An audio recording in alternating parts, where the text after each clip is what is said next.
You definitely can't get in because you hear that? Kada! Kada!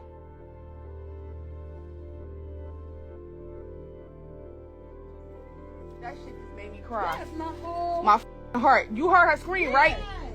So I met this guy in 2023. It was either January or February. And I met him through my cousin. So he is a DRUG dealer. So listen, y'all, it's not letting me go live. So basically, she was found behind a school in a shallow grave. It was freshly made, so that's how they seen it. It's flies and everything back there around a grave. They gonna go pick the body up now. Where law enforcement sources tell Fox 29 a DNA test confirms the body found Saturday morning in East Germantown belongs to 23-year-old Kada Scott. This is not him. See, you see like all the evidence they bringing out and putting in the brown paper bag? Yeah. Damn. Man, we was all up in there. That's crazy. All of us was. Before y'all even got there, we was in there. Then y'all went back up in there. But how the fuck? They said y'all didn't see her because she was laying behind a tree, y'all. It's the bush, y'all. Y'all didn't see. Y'all did a wonderful job, y'all. Y'all just didn't see fellas who walked back there. Y'all just didn't see she was laying behind the bush. That's all. You know what I'm saying? Y'all went back there. Y'all checked. Y'all did what y'all was supposed to do. Y'all went out there. We got on here today. The Philly group, he made anonymous calls. Everybody put their effort in, and all we can say, if this is not her, we just found someone's child. And they said the body looks about a week decomposed. Well, you know what it is. It's like, yeah, we know what's up. Right. Yeah, we know what's up. It's 2 not weeks. at this point. You know what I mean? A 23-year-old mysteriously vanishes after arriving at work. For Kada Scott, it was supposed to be just another shift, but one person had been watching from the shadows. What happened didn't start that October night, but in the months leading up to it. Before we get too deep, please remember to like, comment, and subscribe if you find value in these discussions. Hi everybody, my name is Kada.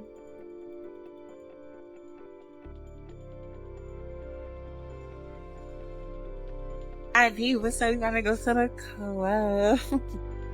No, but we about to go to the club soon. This is my outfit of the day.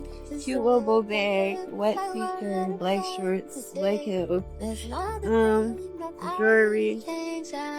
Where I live, we have this nice area, and you can pretty much do whatever you want. You can have a little picnic, you can sightsee, go to the museum.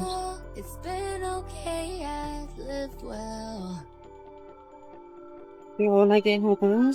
And the lady, she came up to me at my cheek. She's like, "You're my favorite color."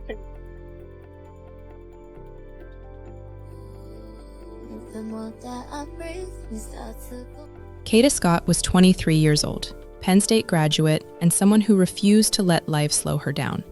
Her family described her as hardworking and full of energy. She had dreams, goals, and a bright future that she was actively building. Healthcare worker, business owner, fashion designer, pageant competitor, Kada was juggling multiple ventures because she knew exactly where she wanted her life to go. She was pursuing her entrepreneurial dreams while working in healthcare, recently taking on shifts at the assisted living facility to support her growing businesses. She had a visible social media presence showcasing her work. She understood the power of building a brand, of connecting with people, and of using her platform to inspire other young women. But Kada also understood the dangers that came with being visible as a young woman. She posted about girls just wanting to walk home in peace because she lived that reality every day. She'd just started working at an assisted living facility in Chestnut Hill, taking on overnight shifts to support her dreams. 2 weeks on the job, learning the routine, building relationships with residents and coworkers, everything seemed normal and safe until it wasn't. During this time period, Kada started telling people she was being harassed. She mentioned it to family and friends, talked about getting unwanted messages, feeling like someone was bothering her and crossing certain boundaries. She didn't go into details about who it was, but she was clearly uncomfortable. On October 4th, 2025, Kada got ready for another overnight shift at the assisted living facility and sent a text to her mom before leaving the house. She arrived at work around 10 p.m. This was supposed to be just another routine shift, help with evening care, monitor the residents, and handle any overnight needs. But 20 minutes later, Kada Scott was gone. No one heard any argument or disturbance, and no one saw her leave. Her coworkers just noticed that at some point, she was not where she was supposed to be. By 6 a.m., when Kada's shift was supposed to end and she didn't come home, her family knew something was wrong. They checked the parking lot of the facility. Kada's car was still there, but her keys, phone, and purse were missing. This assisted living facility has no security cameras and no external monitoring, so there was no way to see who might have been waiting in that parking lot or what might have happened outside those doors. The search began. Family, friends, neighbors, volunteers, everyone who could help started looking, posting flyers, checking social media, calling everyone who might have information. The Philadelphia police had initially treated this as a missing person case. Helicopters circled overhead, different units combed through parks and abandoned areas, and hundreds of volunteers joined the effort. Every available resource was being deployed, and time was running out. The search covered everything: wooded areas, abandoned buildings, recreation centers, neighborhoods where Kada was known to frequent. They found some clothing items during these searches, but nothing that could be connected to the case. Kada Scott remained missing. A few days later, Philadelphia police made an announcement that they had a suspect in custody. That person was Keon King. So it's very important that this individual, who does have prior history of being arrested, especially for this very same thing, this year was charged with kidnapping another female acquaintance. That case was dismissed from court, and I'll explain it. It's going to be refiled now as we're going to move forward to attempt. So he's being really charged with 2 cases today of kidnapping. And in that case, it involves assaults that occurred during the kidnapping. So this is a pattern of behavior. Video quickly circulated of Keon's alleged past. This video posted to TikTok reportedly shows Keon peeping through the window of another woman's home. Go away, don't come over here. Kara, call the cops.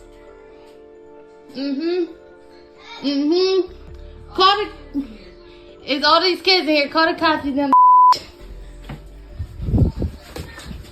He coming around the window. Go that way, Cameron.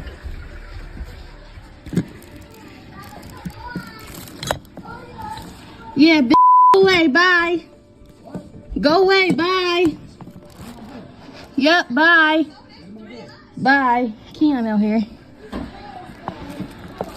21-year-old Keon was already building a reputation in Philadelphia, though not the kind of reputation anyone would want. This is someone who is known in the neighborhoods, moving through different circles, and allegedly always found a way to get close to people, especially young women. Keon was following Kada online, studying her social media, watching her posts, learning about her life. And somehow, they had reportedly crossed paths through mutual connections. But Keon wasn't even supposed to be free walking the streets. Earlier, in January 2025, Keon King was arrested for kidnapping and assault. A young woman named Cece had allegedly been in what was described as a relationship with him, though the relationship was clearly dangerous from the start. She had evidence of Keon's violent behavior, but when it came time for court, Cece didn't show up. People speculated that she might have been scared or intimidated.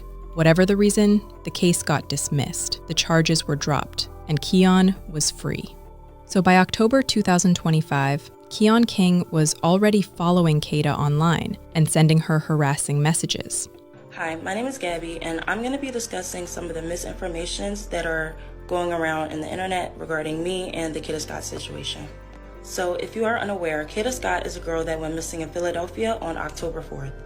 So I did know Keon. He was my friend. I met him about 4 or 5 years ago, and he was also the local pharmacist. Now, me and my best friend, we were also mutual friends with Keon. He was our pharmacist. So one day Keon calls me, and keep in mind, I am in school, I am in Maryland, and he will usually just call me, just to check up and talk. So he calls me, and he asks me if I know Kada. And I'm like, yeah, I know Kada. And he's like, oh yeah, I noticed that she lives really close to you. I'm like, yeah, she lived right in the back of me. And I'm not thinking nothing of it because he usually calls me And, we just be chatting. He'll call me about, like, the people that be around, because he is the pharmacist. I live in the neighborhood, and he be in my neighborhood. So we hang up the phone, and that was that. We were only on the phone for 29 seconds. So you can see that this is the day that he called me, and this was before Kada went missing. And we were only on the phone for 29 seconds. Also, I know that his name says Elliot in my phone. That's just what we call him. So a couple of days after that, my best friend calls me, and, we're just talking about life. And I mentioned to her how Keon brought up Kada to me. I'm not thinking nothing of it. I'm like, oh yeah, like, he was probably trying to flirt with her. He's probably trying to get at her. Mind you, me and my best friend, we know Kada because we grew up with her little sister. Now, we didn't know Kada personally because, again, we grew up with her little sister. We were around 12, 11 years old. Kada, she was much older than us, so we didn't really talk to her. So my best friend was like, oh yeah, like, he probably thought she was cute, and that was that. So right here is the day that I called my best friend and told her that, Keon was trying to get at Kada. This is before she went missing. So a couple days, maybe a week after that, it is reported on October 4th that Kada is missing.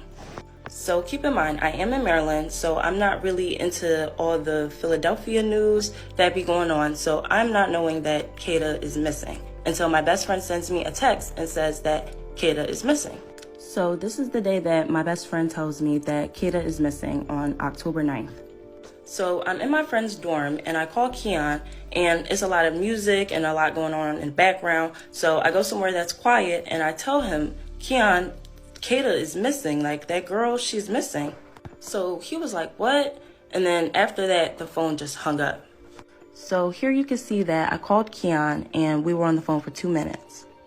So you have to keep in mind, this was my friend, okay? I did not think that he could be capable of anything like this. In my head, I'm just thinking, there's no way in the world he could have did something like this. There's no way in the world. So then a couple of days after that, my mom sends me a screenshot of Keon turning himself in for the kidnapping of Kada. So this is my mom sending me the article, and she was distraught to say the least. And I know she said that he was a random person, but she says this about all of my friends. So me and my best friend, we get on the phone and we're talking about the situation. We're just saying how this is just crazy. This is the call of me and her talking about it. Now, this is all happening around the time that I'm taking my midterms. So I'm really just trying to keep my head on the books. And I wasn't really trying to let this stress me out. So I kind of just let it go. He turned himself in. It's not really much to say or do anymore. So a couple days after that, me and my best friend get on the phone and we're basically just, talking about the Kada situation. And she says that she thinks that I should call the cops.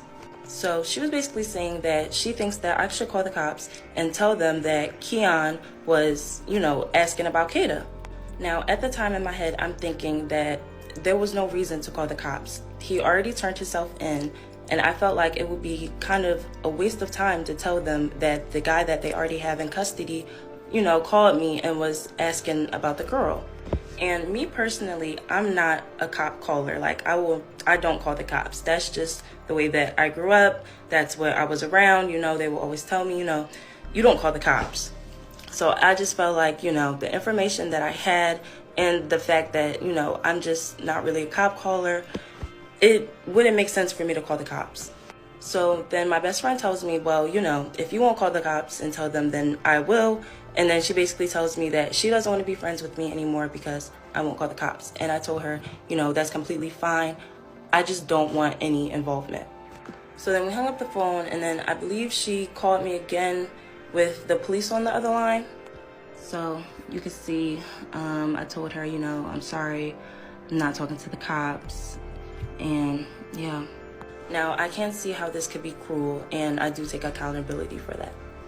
So then a couple of days later after that, I get sent a link on Instagram, and the link was basically my best friend going live, just talking about the situation, saying how I was weird for not going to the cops, and people in the comments were just coming up with their own narratives about the story, and it just got way out of hand and it just spiraled.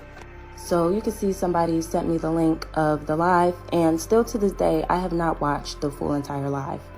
Then people just started asking, who is Gabby? What's the connection? And, she told people that I was in Maryland for school, and it was just a whole entire thing. So, of course, I was angry and I was confused because what is going on? So I text her, I tell her that, that was weird. And yeah. Then I started seeing posts of people saying that they think that I set Kada up and that why wouldn't I go to the cops and that I was just suspicious and all of this stuff. And this was never the case. So I do end up contacting the authorities after I seen people just making up crazy stuff about me and the situation. They cut me off. They tell me that they already know what's going on, that they have a close eye on the social media. And they also tell me that my friend did come forth with the information, and they told her that there was nothing that they can do, that the information that she bought them was useless information because they already had Keon in custody, and it was just nothing for them to do with this information. They told me to contact them only if I had anything that could lead to finding Kada, because that is their main priority. Now, I do believe that the person in the live was just kind of taking what I told her and running with it and just spicing it up to make it seem like something that it wasn't, for, I don't know, maybe views. People were saying that, she was walking around and showing what stores Kada would go to, where she would walk her dog, and just stuff like that. I also had one of our mutual friends come to me, and he told me that she told him that we knew Kada our whole lives and we grew up with her, which wasn't the case because we grew up with her little sister. My prayers go out to Kada and her family, and I hope that she can make a safe return home. On October 8th, Keon King turned himself in and was facing charges in connection with Kada's disappearance. But even with a suspect in custody, the most important question remained unanswered. Where was Kada Scott? Now, Kada's aunt had previously said she was a seer, someone who could see things others couldn't. She had made specific predictions about what happened to her niece. She described an abandoned building, a man with dreadlocks, and claimed she knew where Kada could be found. Gabby is best friends with Keon. Keon is the perp. Gabby is best friends with him. So everybody's like, Breezy, you was right. It was a light-skinned girl involved, because what happened was when I see my vision, it's two girls. They have on blue t-shirts. And one is light-skinned, high yellow, with two braids in her head. And she looks at me, and it's another girl. She's not as light as her, but she was in the she's like my complexion. So she turns her head. So I'm like, they was demonic though. So I'm like, why is they looking at me like this? But it's a vision right here. So I've been saying this a long time as well. And then next thing you know, Gabby comes up. Now, Gabby is the girl that they went down Southwest Philadelphia to the house because of Kada phone pinged in the park. Once it pinged in the park, it pinged to Southwest Philadelphia. So the house that they pinged it to was where Gabriella was at. So Gabriella said she didn't know Kada. Then she lied and said she did know Kada because she was getting pressured. So next thing you know, the phone was pinged back. Oh, fuck, another thing Lord just came. She was pinged back. Thank you, Spirit. I love you, Spirit. I swear I love my tribe and my ancestors for what they do. All right, so that was a moment. So whatever the case is, she was pinged back to the phone in the area of Ada Lewis School. It was pinged back to Ada Lewis School based upon that's where they originally was at when she showed me that she was there. So when that call said help, she was letting me know I was close. She was letting me know, like, you here, Breezy, Aunt Breezy, whatever the fuck you want to say. All right, baby, I'm sorry. She was like, it was like she was here. So next thing you know, after that happened, everybody was like, we need to go to the, certain places. So as I'm watching the news, I'm like, wait, white van. I'm like, oh, there go the white truck I was talking about. His car, the gray car was sitting across the street, and there go the white truck. Somebody found his Instagram, same car before it got crashed up. So we know it's him. Moving along, not to bounce all over the place. So Gabby is best friends with him. Now, it was a little girl on TikTok that everybody brought to my attention when she was talking about him and how she knew him. Now, her best friend is the girl who gave me the info. And she lied to me because she didn't know. She told me she didn't know him before. But apparently the girl was on there talking about Kada, how she walks her dog and, you know, things like that. And they, you know, all above. So that's stalker. That's a stalker. I said she was jealous. I said she was having fucking Keon. I said, and she knew what Keon was about to do to Kada because Keon asked her, hush, because Keon asked her, where do Kada live at? Where does she work at? And all the above. Now, he knew Kada already. It's not a mystery he didn't know Kada. He definitely knows Kada. I want y'all to understand, it was never that he was a stranger to Kada. He knew Kada. He knew who Kada was as a person. Kada knew him as a person. But it was not supposed to go to this level because Kada was not in a relationship with him. She was in a relationship with somebody else. Please, you was not getting up here. She was in a relationship with somebody else. So with that being said, as she was in a relationship with somebody else, as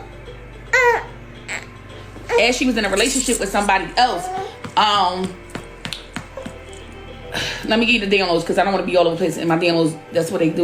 All right, so earlier we was talking about it. The girl that gave me the jewels, she told her best friend that was talking about Kada on live, she needs to call the police and tell the police what she knows. The girl was like, I'm not telling anybody anything. So apparently the girl said that Keon told Gabby that what he did with Kada, and don't tell nobody where Kada was, me asking about where Kada at and where she live at and where she work at, because Kim didn't play that nobody knowing where she lived at. So that's how I know for a fact he didn't know where she lived at. So the girl told, and Gabby promised not to say nothing about what he did to Kada. So Gabby goes to school in Maryland. So the girl was talking about that. Y'all had to go see her live on TikTok. Some people saved it. I don't know. Hey. Hold on. Now, were these genuine spiritual insights, or were her predictions surprisingly accurate? Police revealed that their evidence showed Kada was in communication with Keon King before her disappearance. Digital evidence and cell phone data all pointed to Keon being the last person in contact with Kada before she vanished. During this same time, investigators were tracking down a vehicle connected to Keon, a 1999 metallic gold Toyota Camry with Pennsylvania tags. This car had been spotted in multiple neighborhoods across Philadelphia, and they were investigating it in relation to the case. Throughout this time, Keon refused to say where she might be or what he had done. On October 15th, 11 days after Kada's disappearance, police found the Toyota Camry parked at a condo complex in East Falls. Surveillance footage showed someone had parked the vehicle there and left about 35 minutes later. The car had been there for at least 5 days before authorities located it. On October 15th, the same day the Toyota Camry was found, police conducted extensive searches at the former Ada Lewis Middle School in East Germantown. At this location, investigators found Kada's debit card, a phone case, and items that proved she had been at this location. Her family held on to hope. The community continued searching, and everyone waited for answers. Keon wasn't talking. He had surrendered, but he wasn't providing information about where Kada might be. 2 weeks later, an anonymous tip came in through the police tip line. The caller reportedly gave investigators the exact location, told investigators to go back to the former Ada Lewis Middle School where they had previously searched. But this time, they provided specific coordinates that led directly to a precise spot in the heavily wooded area behind the school. Around 10 a.m. that morning, investigators followed up on the tip. They went back to that wooded area behind the abandoned school and made a discovery that appeared to belong to a female. A tragic update in the disappearance of 23-year-old Kada Scott. Tonight, law enforcement sources telling Fox 29 that a DNA test of a body found Saturday morning in East Germantown confirms that the remains belong to Kada. Sources say the test showed a 99.9% match to DNA collected from Kada's parents. Tonight, we're also learning more about that anonymous tip that led investigators back to the area behind the former Ada Lewis Middle School Saturday morning, an area previously searched by police. That tipster, according to sources, asked police to please go back, saying they missed her, and gave a specific location in a wooded area behind the vacant school. When officers went back, an officer reportedly stepped on newly disturbed dirt, where they eventually found a body in a shallow grave. Kada's debit card and phone case were found in a different area by the school in the previous search. Kada went missing the night of October 4th after arriving for her overnight shift at the Terrace at Chestnut Hill, a senior living facility in East Mount Airy. Her car was left in the parking lot, but personal items like her phone and keys were missing. The discovery was devastating, but it also raised immediate questions. How did the anonymous caller know the exact location? Who had that specific information? And why was this area missed during previous searches?